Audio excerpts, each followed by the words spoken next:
All right, you all. My name's Adam Conrod. I'm here today to address CTV News Atlantic and the Christmas Daddies staff committee. I got to tell you right now, I was at Giant Tiger, and when I was shopping during my Christmas shopping, I came across something that I found quite unique. What I never purchased before, what I should have purchased a long time ago, but unfortunately, I found that they were hard to locate. So when I was shopping during my Christmas shopping at Giant Tiger, which I start my Christmas shopping usually around the end of July. I start my Christmas shopping around the end of July so I can avoid the crowds. All the kids screaming in the long lineups because they don't want to wait, because they see candy on the shelves, they want this, or they see a toy in the toy section, you want this and that, or they're crying with their parents, go back and get it. I'm not a fan of that. So I do my Christmas shopping at the end of July so I can avoid all that. And then come Christmas in December, it's a lot more affordable, and it is. And anyways, I came across this character right here at the Christmas Daddies telethon that they have every year. And I came across it at Giant Tiger in Dartmouth. So I bought some. When I say some. Put this down. Here we go. Look at this. Two of them. Actually, three, actually. I got three of them because the reason why I bought it is because after the pandemic had ended, people found themselves in hard times. And Christmas does bring, unfortunately, a hard financial pinch for people to face when they're during the Christmas shopping. And I got to say, affordability for Christmas had been an issue for years. As far as I could remember, it had been an issue for years. Something that a lot of people can't afford, unfortunately, and that's the way how it is. So, even though I'm in the financial pinch myself, so I said, why not purchase three of these calendars and we'll donate some money to the Christmas Daddies to help a child's Christmas happen. Now, they were $12 a piece, and that's plus tax, too. See right on the side here, $12 plus tax. So it was about $13. I looked at it. I said, you know what? If this wasn't for the Christmas Daddies, I probably wouldn't have bought it. But where it is and where their intentions are to help children with families who cannot afford to have Christmas, I said, why not? Let's do it. Let's make a purchase. I bought three of them, possibly more. So I said, I know who will use these calendars if I buy them. So I bought three. More is most likely to come. So I went and bought them. During Christmas, I usually see my decorations out like this guy right here, the Bumbler. You'll see me with it on display at my house. I think I bought them in 2007. At the bottom of these tags here, do you know what I do?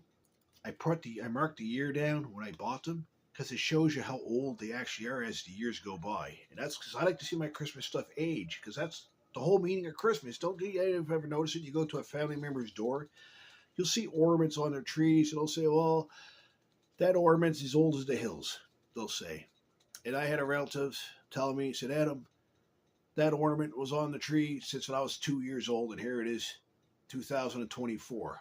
And he's 68 today. So what is that? He's at the age of 68, and he told me that ornament was on his tree when he was 2 years old, and here it is, 2024, so that it's old.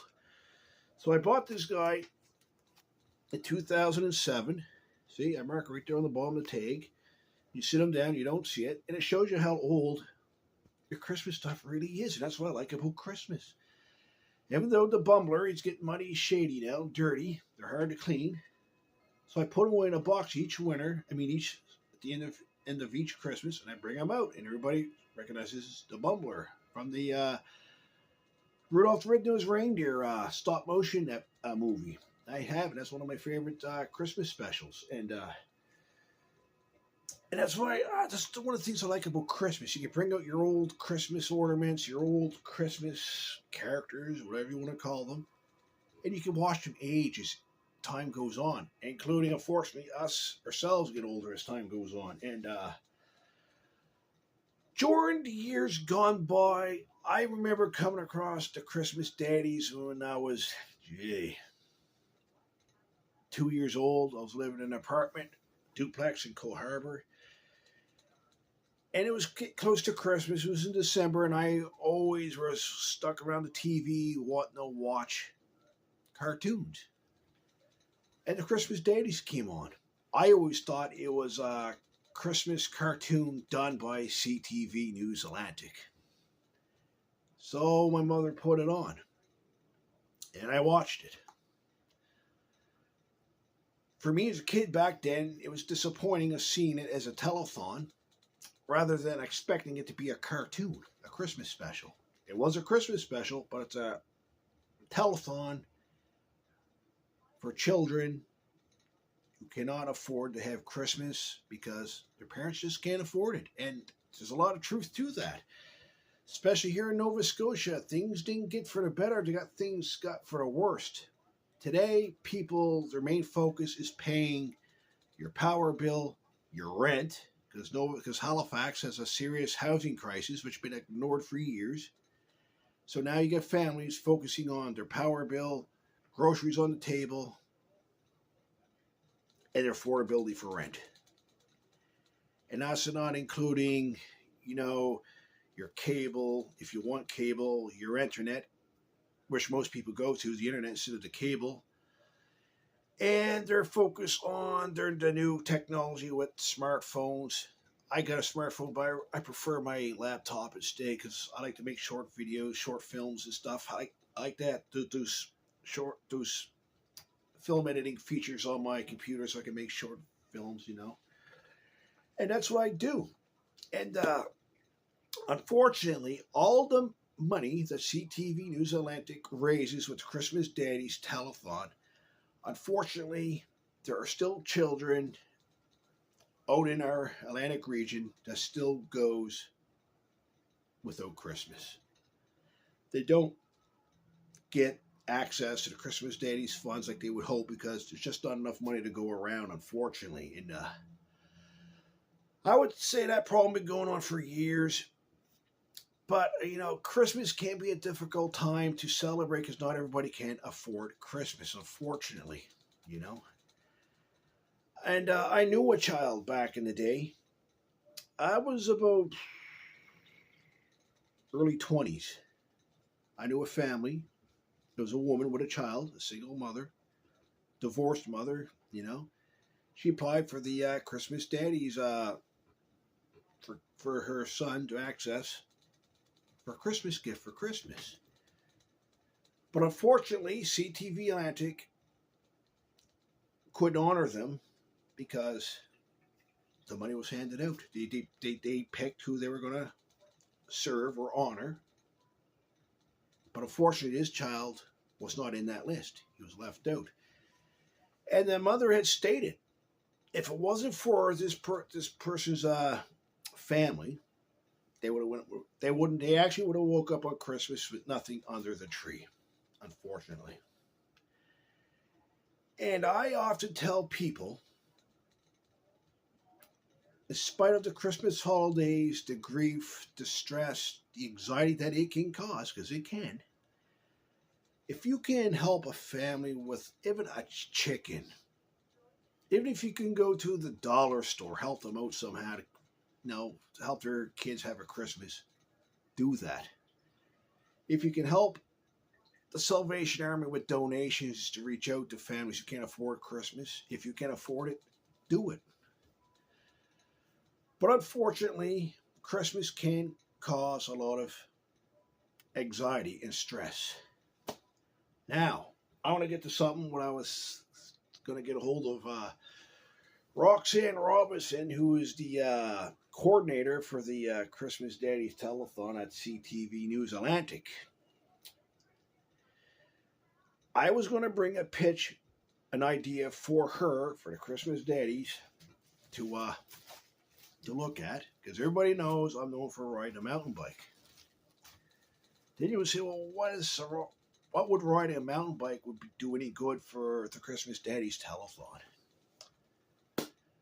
Well, I'm known for riding my mountain bike from my home in Porter's Lake straight to Halifax.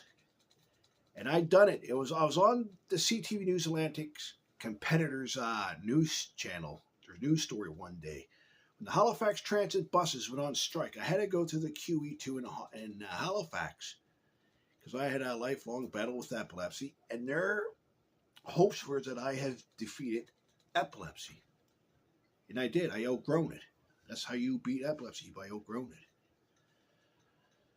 So I had to go get an EEG done in Halifax. But the problem is, Halifax transit buses went on strike at the time. So I called the CBC at the time. And they said, well, gee, Adam, why are you going to the news report? Told me, gee, Adam, why are you going to attend your appointment if you can't access a way in Halifax? I told him, well, I got something even better. I'll bike in. And the reporter goes, what? I go, I'll bike in. And I told her, I did it before. I'm sure as positive as I can do it again. I said, if you leave early enough, you can make the appointment. And I said, I don't know if you realize or not, there's like a science to that in your body. When you start pedaling early in the morning, you can go a long, long, long ways, a lot further than what you can do if you did it in the afternoon. Because your body, for some reason, in the afternoon, it doesn't have the strength, it doesn't have the energy to produce the energy to get you where you want to go, in spite of the long distance. And I told the reporter, $20 down, saying that I'll make it in Halifax within 2.5 hours, providing that the weather's good. It's not strong winds, because strong winds, just part of your chest, it's like a sail, it slows you up, and it's harder to get to your destination. So I made it. So we met up with the CBC at the time in Dartmouth, and they got me filming, go all through Dartmouth. We went out through Maple Street, across the the McDonald Bridge.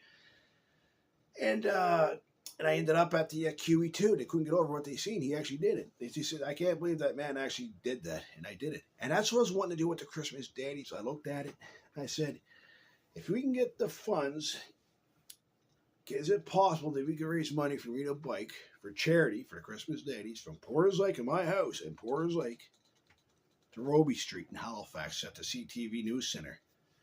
But, lo and behold, this is the downside.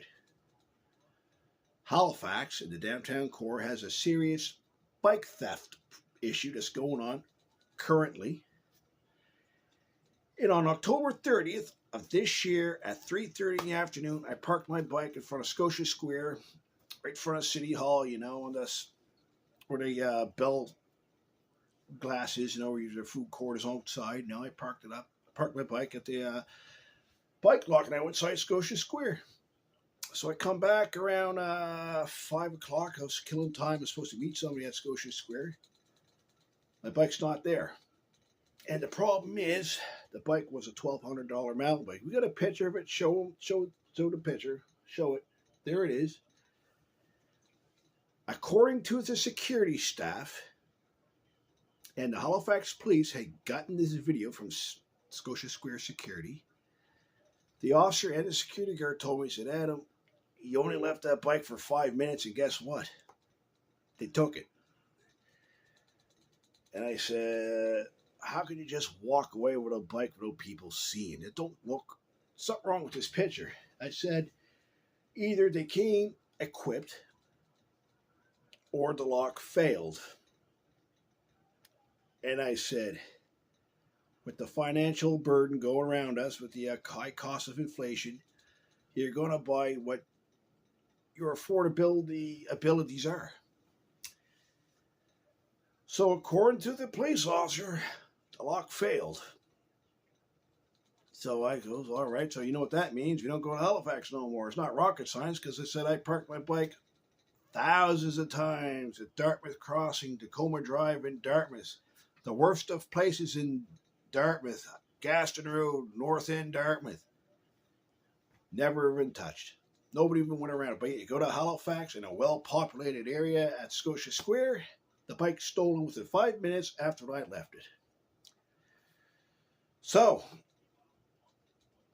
the bike shop that sold me the bike, I said, I got the same model bike here, believe it or not. I can help you out with the payments. And believe it or not, the community had came forward donating money to help me pay off this bike. My goal was to work for the Christmas Daddies, bike from Portzlake to Halifax on Roby Street to the CTV News Center, Atlantic News Center for the Christmas Daddies. But lo and behold, some low life in Halifax decides to steal the bike,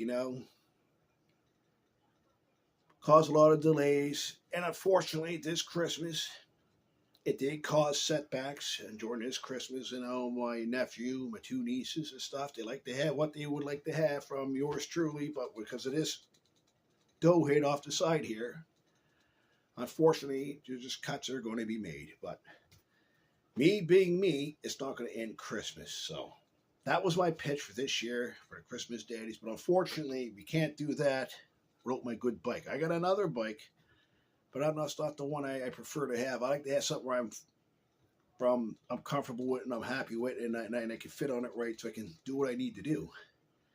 And a lot of people said, gee, Adam, do you find that dangerous on the 107 highway? It's actually quite easy. You got on that white line between where the traffic is to the curb of the road, you got lots of room. You can do it. I mean, if CTV was going around filming with their vans and while I'm biking, that may be a bit of an issue. But if it's a quick one, it can be done. Or if they stop the van on the side of the road where you're going by, that can be done. That can be filmed. But it is what it is. So this year, unfortunately, that bike theft is an issue. But next year, guess what? We're going to have the same model bike all over again.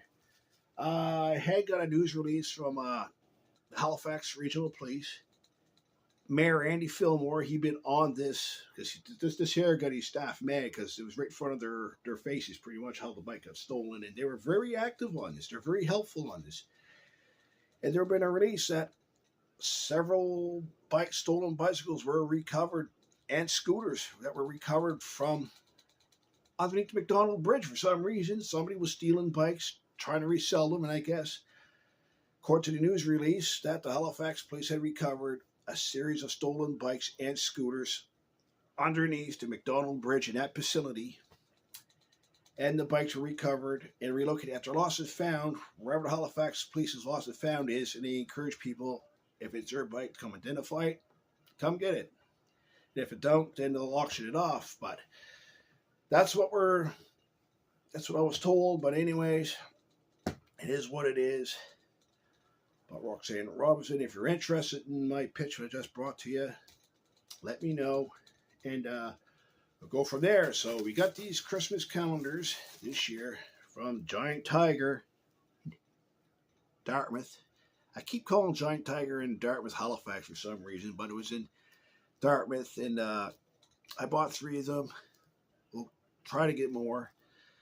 But anyways, my name's Adam Conrod, and we'll see you later on.